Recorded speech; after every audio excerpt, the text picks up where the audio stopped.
You ask Tiger to solve. This deals with linear equations with one unknown. The final result is x equals 6. Let's solve it step by step.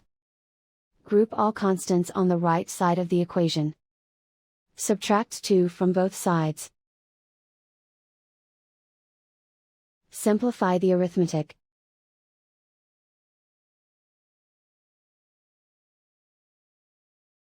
Isolate the x.